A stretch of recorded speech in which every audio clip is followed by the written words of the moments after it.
It's my second time here in Be'eri, and again, the stories that you hear, it's endless. This group of women from New York City came to Kibbutz Be'eri to witness firsthand the horrors of October 7th. Mireille and Natalie Manocherian are a dynamic mother-daughter duo with a strong sense of purpose.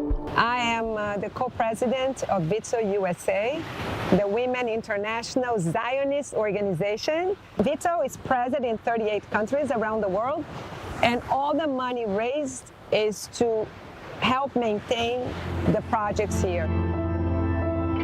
I couldn't be more proud to represent WIZO. Obviously, I think I'm a mini Mireille, but I will continue to raise for WIZO and support Israel in any way that I can while I'm abroad until I make Aliyah. Natalie grew up in the comfort of Manhattan, but her strong sense of Jewish identity is in her DNA. Wearing your Jewish star is not only, I'm a proud Jew, it's I stand with Israel. And for me, there's not a lot of that going on right now, and I know a lot of my friends who are Jewish, who took off their Jewish stars, who took down their menorahs. And to me, that's folding in the face of the enemy, and I'm not prepared to do that.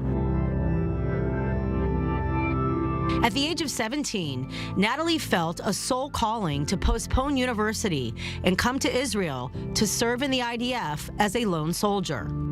This was the first gut feeling I had in my life where I was so certain. I had never been more certain about something amidst so much uncertainty. How did that go down for you when she told you that?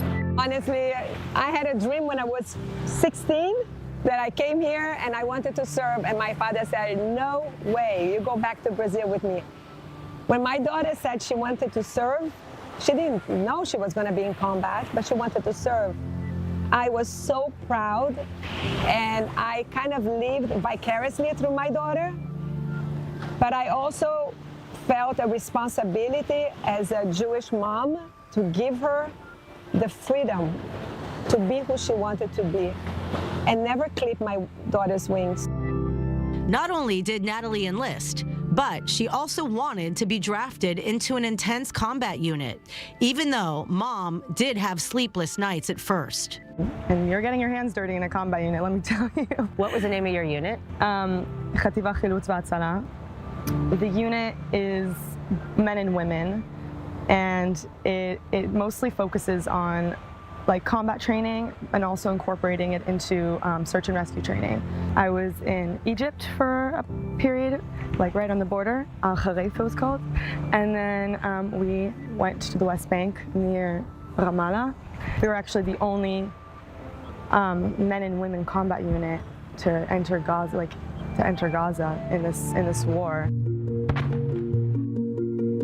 Natalie finished her IDF service only a few months before the October 7th massacre. My basic training was in a base called Zikim, which unfortunately was attacked on October 7th, right on the border of Gaza.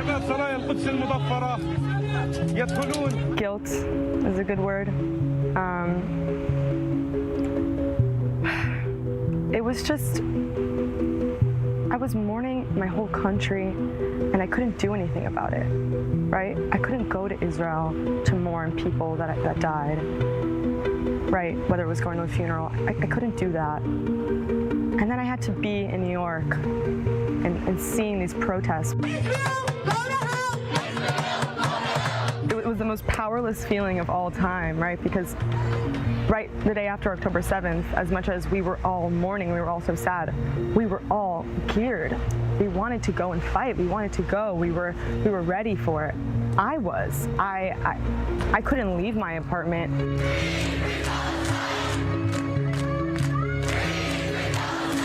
Now she's a 21-year-old college freshman at NYU.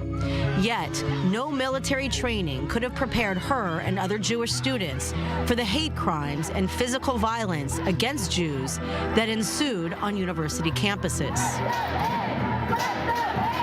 I have an acquaintance who was assaulted physically in the library. I have a friend who is actually a journalist.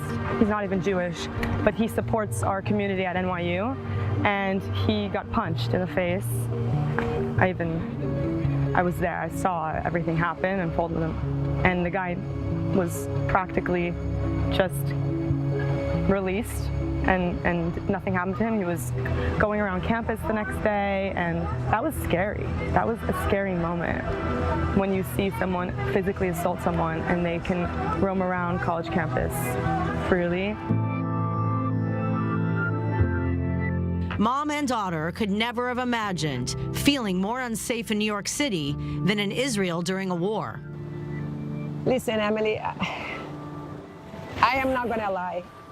It's not the most friendly place to be right now, but I think as a Zionist organization, right, as women's movement, I mean, the horror that happened, right, and the silence that has been, Louder than noise. Exactly.